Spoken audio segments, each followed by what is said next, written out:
Some of us pick up projects that are outside of God's will, and then we end up stressing ourselves out and burning ourselves out and draining ourselves when that wasn't even supposed to be what we were sacrificing for in the first place. It is not biblical to self-sacrifice. Yes, we are called to be generous, to be selfless, and to sacrifice for others. But when we self-sacrifice, when we essentially self-sabotage, we're not stewarding well what we have. You should never neglect what God has given you, and that includes yourself, your body, your mind, your thoughts, everything that you have, your family, your friendships. We're called to steward our lives well.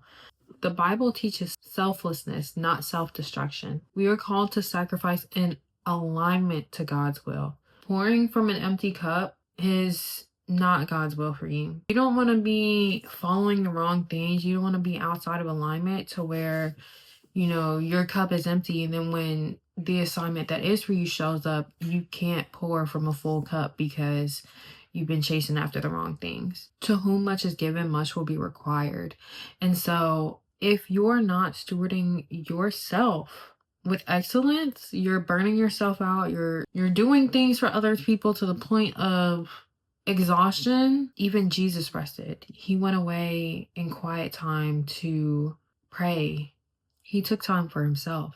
You can't meet what's required of you if you've abandoned the vessel that's meant to carry the assignment. You have to be a good steward of what God gives you.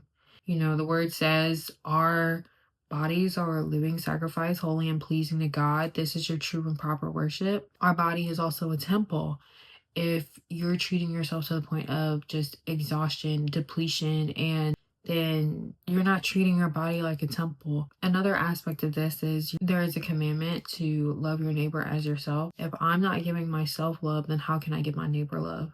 Loving yourself also means being obedient to God, drawing close to God and knowing who God is and truly understanding God's love is a foundation of us truly loving ourselves. When you know God, you don't want to accept subpar love because you're so filled with the love that comes from God.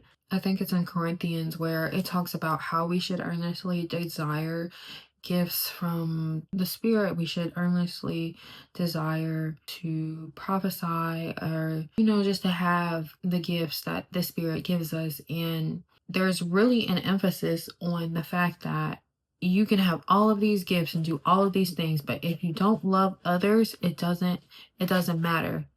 And God tells us you have to love others as you love yourself. So make sure that you're pouring into your own cup. And that's not prideful, that's not arrogance, that's not cockiness, none of that. It's just pouring into yourself, giving yourself a great foundation, giving yourself, the proper care, taking care of your health, making sure that you're just all around physically and mentally and emotionally healthy. God may have an assignment for you to minister to others and preach to others, but because you keep attaching yourself to people who are not good for you, they're stressing you out, and the thoughts that you were supposed to have to minister to others are full of thoughts of the world. And just know that when you ignore your own needs, when you ignore your own rest, when you ignore your own spiritual renewal, like I said, even Jesus went alone to pray.